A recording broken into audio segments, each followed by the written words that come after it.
Hey YouTube, it's the Pied Piper. Have you ever felt? Are you listening? Piper. Damn. It's the Pied Piper. It's my channel and I do what I want. Yeah. Yeah. Hey YouTube, it's the Pied Piper. Yeah. This YouTube. This YouTube thing, this YouTube situation, it ain't no sense. Hey YouTube, it's Piper. As you're well aware, this is the last recap and review for The Passage, and we're going to be covering episode 9 and episode 10 because it was a 2-hour season finale. Again, I'm really hoping it's not a series finale. There's so much that happened in these 2 episodes. I have so many opinions, and because we're at the very end of this season, I will be wrapping up my take on this as a whole. I apologize in advance if this video is super long. If you didn't catch my last video, which was more of a rant, which is one of the first rants I've ever done, but it's the Pied life and it's episode 5. It is Surviving Neverland in Plain Sight. I go over the whole Surviving R. Kelly documentary, the Michael Jackson Leaving Neverland documentary, as well as the Netflix docuseries, I guess, or maybe just a documentary, Abducted in Plain Sight, about a little girl. I can't remember their family last name, but she was abducted twice by the same man, and basically this man infiltrated their whole lives. Well, I give my 2 cents, well, not just 2 cents, 10 cents, because my 2 cents is free. If you know what song that's part of and why I love it, then leave a comment. And also make sure you're subscribing. If this isn't the first video you've ever seen, subscribe. If this is the first video you've ever seen, still subscribe. But make sure you're liking the videos so I know what's up. I love all the comments I get, and I read every single one of them, and I will respond to every single one of them that is not ignorant or racist. Other than that, I try to stay really active and also press the bell so that you get notifications when I do any new uploads. And I'm going to be starting a literature review next week because I'm not doing any sort of recaps and review, and I'll have time to devote fully to that. If you have a show that you think I should recap and review, leave that in the comments also so that I can check it out. Just make sure that the cast is rich and diverse. Multicultural is best, and if there's interracial relationships, that's even better. Now, on to the show.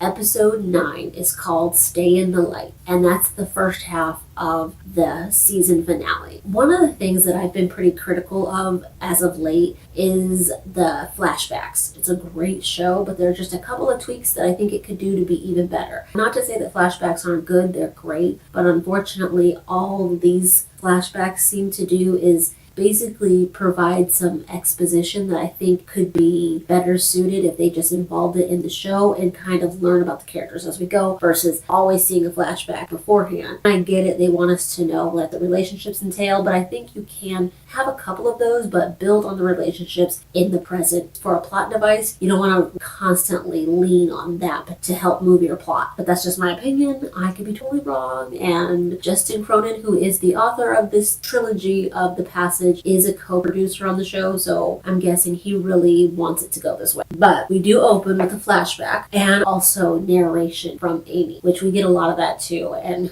the one thing that CinemaSins and I have in common is narration gets a little bit, I don't know, tedious, redundant. It's a lot, and I just don't think it's necessary. And I believe this particular episode and even the next episode have a lot of narration that's just kind of sprinkled throughout, and it's not really necessary. And I'm going to be looking down on my notes a lot. I wish I could show you how many pages of notes I have. So episode 9, Stay in the Light, opens with Tim Fanning and Dr. Lear and Clark Richards all in Bolivia. And Tim Fanning is bleeding from the mouth, and he's discovering, being bitten by that 250-year-old guy in the cave in Bolivia was not all that great. Now he's got some issues, and he asks Dr. Lear to shoot him. Boy, I bet Dr. Lear wishes he had taken him up on that offer. And still, it's weird that they were such close friends after he knew that Tim Fanning had boffed his wife, whatever. There's not really anything that gets moved, sort of. The only real thing is that they go up and go to Colorado, I'm assuming, is where they end up. That really didn't progress the story, and it could have actually been left out. We already kind of suspected that's how it happened. We already heard Tim Fanning tell Dr. Lear when Dr. Lear was locked on 4B that he should have killed him when he had asked. So I don't really understand why this particular scene helped at all, because it really did not progress the story. Then we have Director Gilder, who is probably the most bitch-made man I've ever seen. And I apologize for using that terminology, but that's what I call dudes who are just like pansies. That's what I call a lot of people who are pansies. It doesn't have to be a dude, just anybody. You gotta be made of some tough stuff, especially if you're dealing with this kind of stuff. And Director Gilder knew he was dealing with vampires from the very beginning. And if it wasn't from the tippy top, it definitely was when he saw what David Winston could do. So Director Gilder is kind of skittishly hiding, because remember, they're trapped in the elevator and all of the virals are out. And remember, Amy had that little moment at the very end of the last episode where her eyes did the same thing that the virals do, but apparently all it took was a deep breath, because her eyes went back to normal pretty quick. Okay. Brad ends up getting them out, and as we saw, Lila got bitch slapped by Renfell. Brad ends up saving her, which I'll get back to my observation on the whole Lila Brad thing, but it was kind of I don't know. Remember, we have Dr. Sykes is locked in the lab on 4B. I don't even know if that lab is on 4B, but wherever it is, she is locked in there because of Renfield. Then we have Clark Richards, and thankfully Dr. Lear pops back up in this episode, because he wasn't in the last episode at all. And he's with Clark Richards and other members of the staff who, as you will recall, Director Gilder hired everyone, and they were supposed to be having a bon voyage sort of party until the next day when I guess they could all go home. So everybody was partying, and now the virals are loose and everything's going to hell in a handbasket. So that's where this episode really opens up. So Director Gilder, Brad, and Amy all find Lila, and then when Lila hears that Amy came through the turn, everybody kind of looks at her like, And all I kept thinking was, do I have a booger? You know, that stare when someone's looking at you and you know something on your face, or somebody will do something like this when they're talking to you, and because you're so self-conscious, or at least you're conscious of yourself, when they do it, you think they might be subliminally trying to hit you with a wipe your head off or something. That's what it looked like when they were staring at her. Then we have them trying to get off 4B, because now we're running into the issue where Brad is on 4B, Lila's on 4B, we know Renfield's down there running around somewhere. I guess there were some guys tied to a chair or something in that big debriefing conference room, but they get them all taken care of, and Dr. Sykes is still in the lab and can't get out, and Clark Richards is trying to figure out a way to get them out, and also he's trying to figure out how to get Dr. Sykes out, or how to get Brad and everybody off of 4B because everything is locked down. Oh, and one thing that I finally know the answer to. Now remember, every episode I'm like, what is up with this number of 12? Like, what does 12 signify? And apparently, once there are 12 of them, they can all have a hive mind, which is weird because I was thinking to myself, Tim Fanning has projected his consciousness or whatever into everyone's mind, but he also has a lot of dialogue of back and forth with all the other virals. So I'm thinking, why do they need a hive mind when they can all talk to each other that way? It seemed like he was doing things to David Winston too before he was killed, and he told David Winston to, get it together, man, you just blew our plan. So it's kind of weird that they need particularly 12 to create this hive mind, since they all basically have it anyway. Now that Amy has come through the turn, and from what we see, she hasn't really exhibited anything other than the weird eye thing, and she can kind of feel all the virals. Other than that, we haven't seen anything else, but we do know that I guess she completes the 12. Okay, so Tim Fanning finally, I don't know, it's weird because he's been presenting himself to Amy for the last couple episodes, so it's kind of like, no big whoop when he does it again. But Tim Fanning, Instagram is killing the game right now. I apologize. So Tim Fanning is talking to Amy, and he meets her, she's in the hall with Brad and Lila and stupid Director Gilder and everybody, and they're trying to figure out a way out of there. He comes and projects his consciousness into Amy's mind, and he's telling her hey, we're your family, you need to help us, we're locked out, we can't get in here. And so she's like, no, thank you. I'd rather not monster. And I'm so polite with the manners and everything when you're facing a cold-blooded killer. She's really very matter-of-fact, yeah, I don't really like you, and I'm not going to do your plan, so beat feet, dude. And he beats feet. Weird, but he does. I was super excited to see the trucker drop off Lacey, because I was oh, great, Lacey's going to go in there pistol packing mama and save the day. We haven't really seen her do too much. We knew in the last episode that she was hitchhiking and trying to get to Colorado. We haven't seen anything. I mean, her calling is supposed to be be Amy, and we just haven't seen her do anything really to like meet that end. Well, for whatever reason, she's now in Colorado, and I don't even know how she knows where to go. I'm like, what does she have? Like a sixth sense that makes her like a compass? How does she know where to walk off to? But she does. She knows exactly where she's going. Okay, so when Lacey comes back, I'm thinking like, thank God, she's back, she's gonna save the day. But then I'm thinking all the virals are loose, like way loose. I don't know if that's a party I want to get involved in if I'm Lacey. I'm thinking, I don't think I want to be in this, because they're like all free right now. And I don't know if she's ever seen a viral, but it gets nuts, and she's just walking around like a tasty and delicious snack. The weird thing is that, okay, so Brad has Gilder kind of being the lookout while they all try to figure out how to get off 4B with the virals and stuff. It's so weird because Director Gilder's like biting his nails, basically like, maybe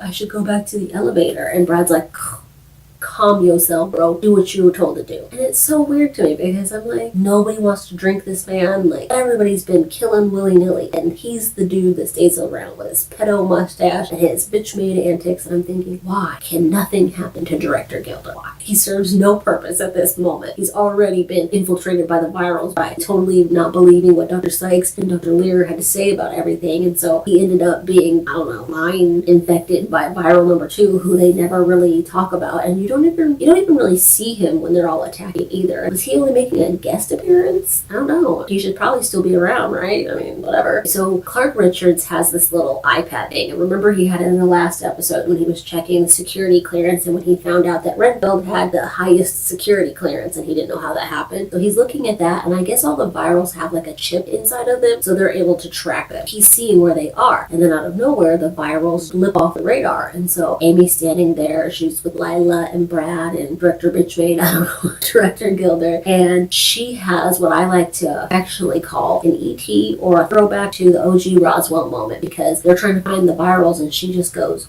they're up there, and they're in the ceiling. I'm like, dang, these things are like roaches too. They just skitter around everywhere. How'd they get up there? But they're in there trying to get in everywhere and get their lunch. I think they're hangry at this point. We also learned that Dr. Lear had said that there was supposed to be a gas or something that should have put the virals to sleep, so they shouldn't have been able to like jump all around. But we discovered that they're actually up because once Amy came through the churn, she somehow facilitated, or I guess started, the whole hive mind thing. So if she was awake, they were going to be awake. But again, I don't know why those things meet up. I'm just assuming it all work out, and we'll find out sometime. So you know how Anthony Carter has been saying, relentlessly, like, hey, I am not going to be like Tim Fanning. I don't want to be like him, and I'm trying hard to be good, blah, blah, blah. None of that really matters, because old boy picks up Lila and just takes a bite out of crime. Brad shoots him or whatever, but he skitters off like a roach. So Lila has been bitten, and it's like, dun, dun, dun. Okay, I like the way the show's moving now, because Lila kind of seemed like a character that was extra. She just really didn't seem to serve a purpose. I mean, she did help with some character development as far as Brad's concerned, but realistically, we could have got that same character development without her at all.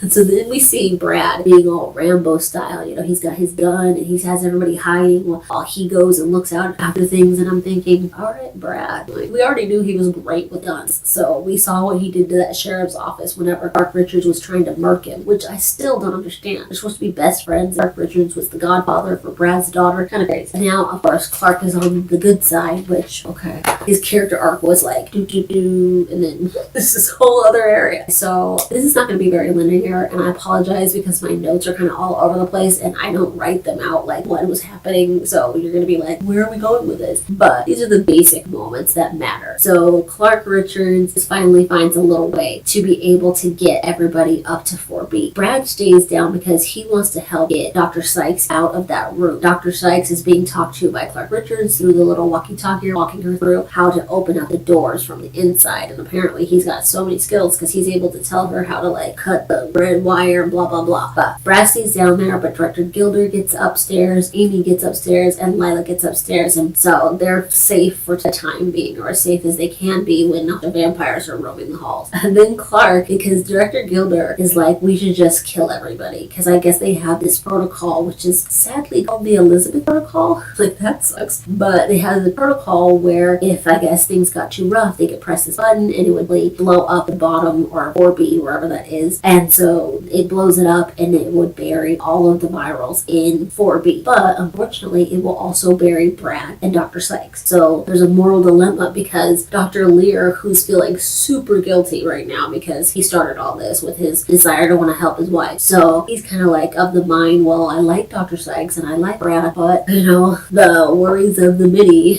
should not be influenced by the few, or whatever. I don't know how the saying goes, but it's pretty much what he's saying. We might have to lose two to keep everybody else safe. So they're going back and forth and debating about go ahead and blowing it up. And then Director Gilder puts in his 2 cents and he's like, yeah, we should do that. These things are crazy and scary. And I'm thinking, STFU, Director Gilder. But I didn't even have to say that because Clark Richards says what I have been dying to hear since Director Gilder presented himself on the scene, which is, I want to get this right, he says, Clark Richards tells Director Gilder to shut up or he's going to rip the mustache off his face. And I'm like, okay, I like Clark Richards more. I accept his weird character arc because that was hilarious and I really wish they would have had him rip it off. It looks so weird and out of place. I'm like, did he grow that just for the show? Does he always rock a mustache? I don't know. See, this is why he can't have it, because my mind wanders. Adult ADD at its finest. I see something shiny, my attention goes there. So as soon as I see him, I just keep looking at his mustache. Then we have Dr. Lear checking out Amy for the first time. I haven't really seen too much interaction between Dr. Lear and Amy, and I want to say I haven't ever seen any interaction between Dr. Lear and Amy. But nevertheless, he's finally checking her out and looking at her, and he discovers, like, hey, she came through the churn and she, for all intents and purposes, looks very healthy and she's doing great. And so he's impressed, and it was kind of sweet the way he was with her. I'm like, oh, Amy is like cracked to the Passage characters. They all love Amy. Like, they can't help but love her. She somehow inspires complete loyalty from absolute strangers. It's crazy. So Clark Richards is talking to Dr. Sykes over the walkie-talkie and walking her through dismantling the security system or whatever so she can get out of that office. And it's hilarious because he's like, in other news, they cured the bird flu. And I'm thinking, that's so the least of your worries right now. But it's kind of funny that they were hoping to like eradicate all diseases. And it turns out that they managed to finally get it under control out of nowhere. And they're still all hiding from vampires. And the bird flu is taken care of. So I'm like, okay. But he's so cute because he's being all supportive and smiley and happy. Him and Dr. Sykes are like showing like some real closeness and love. And I guess it makes sense. In the beginning, I didn't understand how they could be together. And he was always seeing Shauna in his head and not saying anything. But then from the flashbacks, we do learn that it's only been about 6 months since they've even really been doing anything or dating. So technically, it makes perfect sense that this would be how they are. And like, they are not at that stage where he would ever really confide in her. It's been 6 months. And yes, 6 months can change a lot. But I think this 6 months probably has been really overburdened by the whole vampires and 4B. So I see what happens. Then we see Brad as he's going around,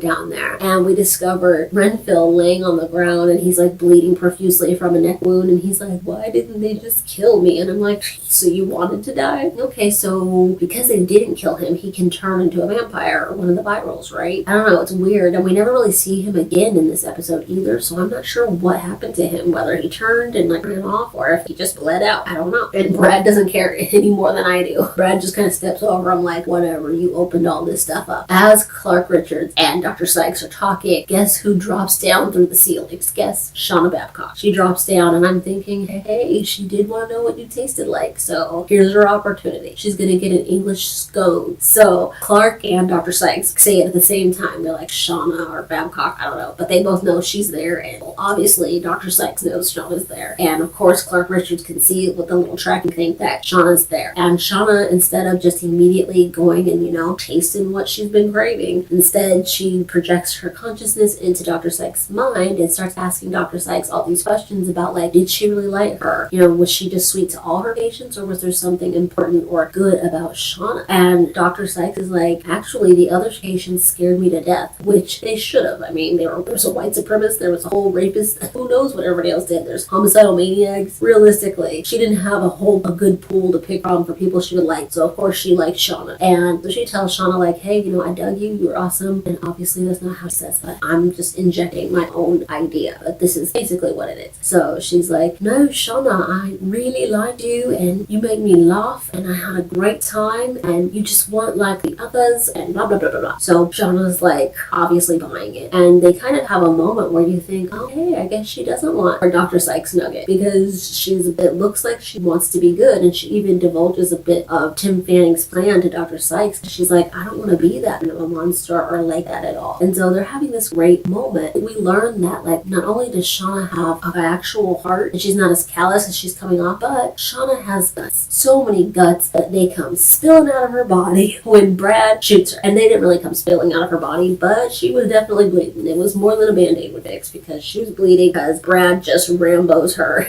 He's got no time for things going on. He's like, I don't care. And he just goes in there, saves Dr. Sykes. Dr. Sykes has the, or whatever it is that she created for Amy. So they're ready to be out of there.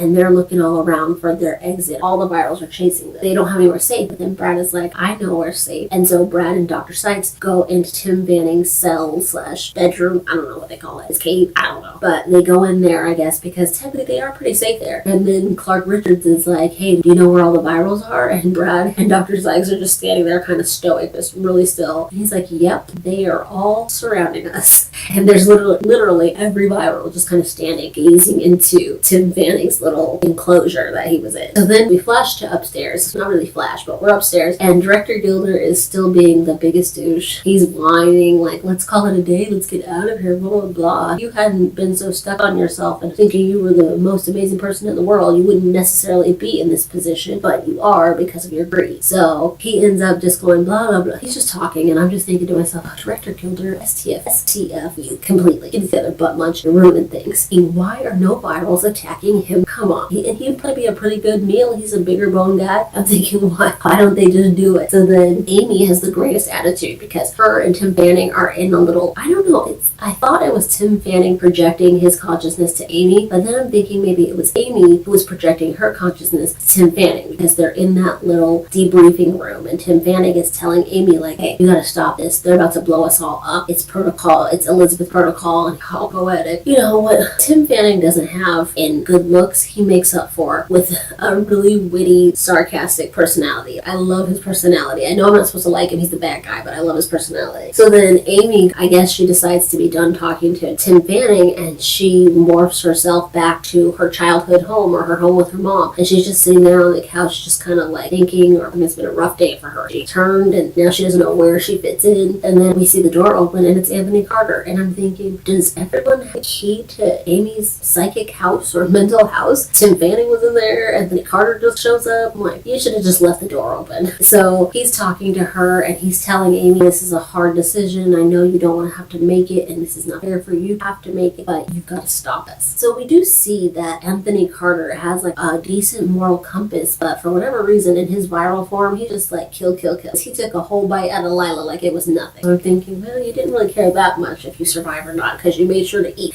beforehand. So, and like chaos is reigning in this place because everybody's just everywhere. And Amy, of course, is thinking to herself, what do I do? On one hand, she doesn't want to hurt anybody. But on another hand, she has to do something. And she's sitting there and Dr. Lear and Clark Richards and Director Gilder are all arguing over the merits or the morals behind pressing the button to have the Elizabeth protocol destroy 4B with everybody in it, including Dr. Sykes and Brad. So it's kind of like a mental tug of war because Amy's just unsure what to do. And I'm like, poor girl, she's 10 years old. She should not be having to think about this. And then we have Dr. Lear, who I like Dr. Lear because he was the first one to really have a conscience and really speak up. But he also is the one that started it. So it's kind of like, you kind of should have had conscience. But he stands up and is like, no, we need to just do this. Unfortunately, it sucks, but we gotta do this. And Clark Richards puts a gun to his head and he's like, no, I know you're feeling guilty, but shake it easy, sweet cakes. We got work to do. Of course, Director Gilder's like, yes, let's kill everybody. So they're having their little tete-a-tete or whatever it's called. And Amy's still just just like debating, what she should do to help. Amy's crying. Like, first of all, this little girl who plays Amy, and I will show you the most amazing picture of her, but this little girl who plays Amy is beautiful, and she's such a good actress. I mean, I'm thoroughly impressed. And she's crying, and the soundtrack, I don't know what song it is that's playing during this time, but I'm totally there for it. This sounds amazing. It totally fits the mood. And I love it when they do that well, when a song can actually just sum up everything that you can't say. It just all meshes very well together, and I really enjoyed it. So she's having to make a lot of decisions and a lot of adult choices, and then she just, pulls up her big girl panties for all intents and purposes, and she walks over there and she starts the ball.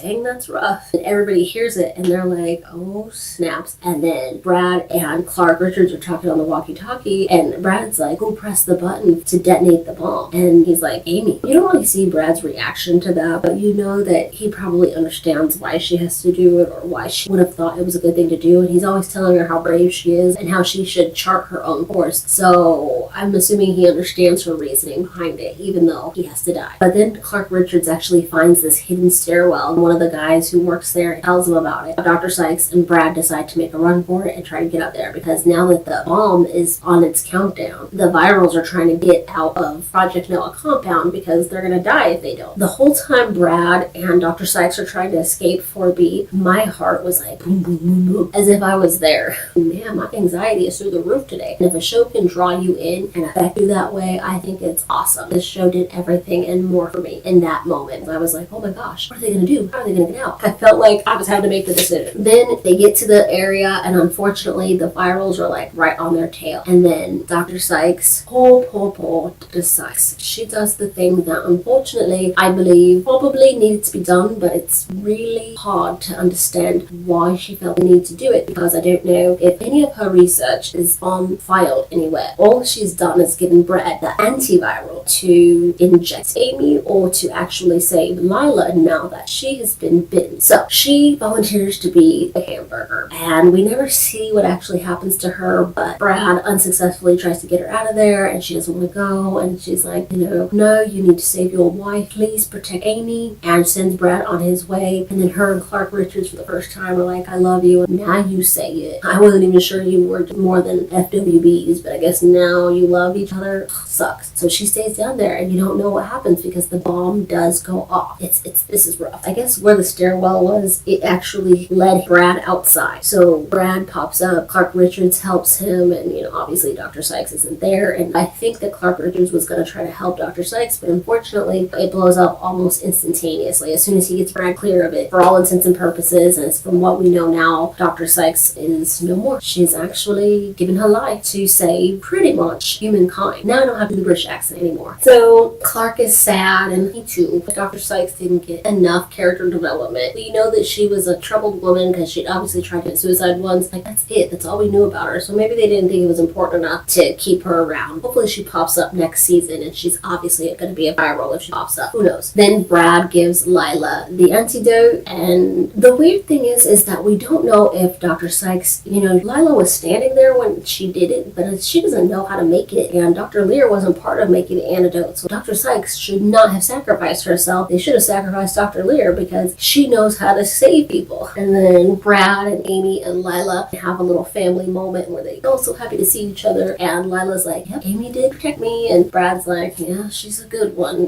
she's a good egg. So Clark Richards is on the phone, and he's like, Tisdale, and I'm like, oh no, Tisdale, what's your 20? Tisdale is not answering, and so like, crap, what happened? Because they're hoping that through the explosion it killed all of the virals and they're on 4B. But as the scene sort of changes and shifts, we discover that Tisdale did not make. Nobody had his 6. Everybody makes a run for it. And did you ever see, I think it was Scary Movie or Scream, one of them. No, it's not. It's Malibu's Most Wanted. When they're trying to have B-Rad be white, so they're trying to scare him into being white, they take him to the movies to see if he will crack and yell at the screen, because that's stereotypically a black person thing. But at that moment when they're running from the virals, I was thinking to myself, run, bitch, run, they gonna kill you. That is what what B-Rad does and how Boo's Most Wanted. Sorry. Unfortunately, we discovered that the party that they were thinking was going to be a Bon Voyage sort of party, and then they were going to be off to going home after that. The party was a bust. A big bust. And everybody's drained of blood or turned. Everybody's dead. So I guess they can kiss that bonus goodbye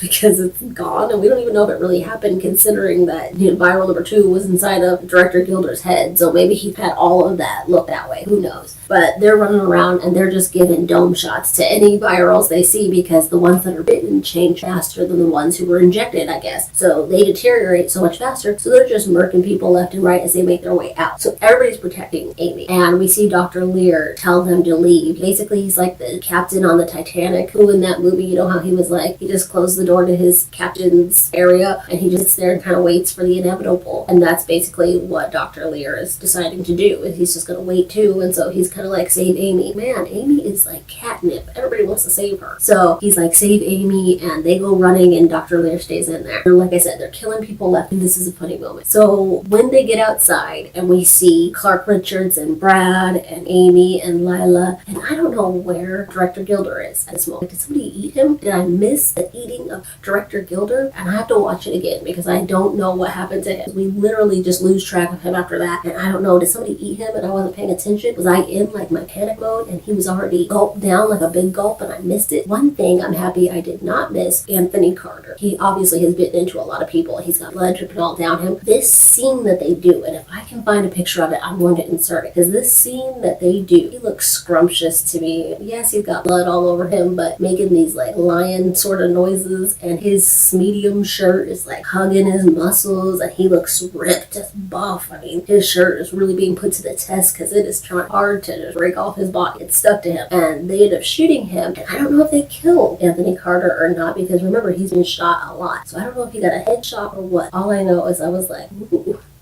Anthony Carter. Well, I never. Because it was so crazy. I was like, oh my gosh, he looks really attractive for some reason in that light. I don't know. Everything came together to make him look awesome in that moment. Then we see Clark Richards get like backhanded or thrown, and he hits a tree, and you hear a crack. His spine just broke. He's totally paralyzed. He's got blood on the side of his head. He's just laying there like, he's like, it has been a bad. He got fired at the beginning of this day. Then all this stuff happens. It has not been Clark Richards' day. One of the things happens that I'm thinking to myself, you had one job, Brad, Lila. You had one job. Amy is somehow missing or gone. They don't know what happened. You guys had one job. Protect Amy. She's small. She's a child while everybody else is an adult. How do you not protect Amy in this moment? But they don't. And she is like, I don't know, whisked away, or she walks away. Who knows? Amy is a thug though, because she's taking care of business. And I'm thinking, Amy's the real MVP. Because she's just like, whatever, man. She's handling things. I hate when my notes are not detailed, because then we have funny little sentences that are dumb and I don't know what happened. And I'm like, what did that mean? She did what? What happened? I'm questioning my own notes. But we finally, as Lacey is like, I guess, near to Project Noah, then we have her pull up in a car where Brad, Lila, and Amy are come right out of the woods and are really right there. And so is Lacey psychic? I mean, she's being all profound and,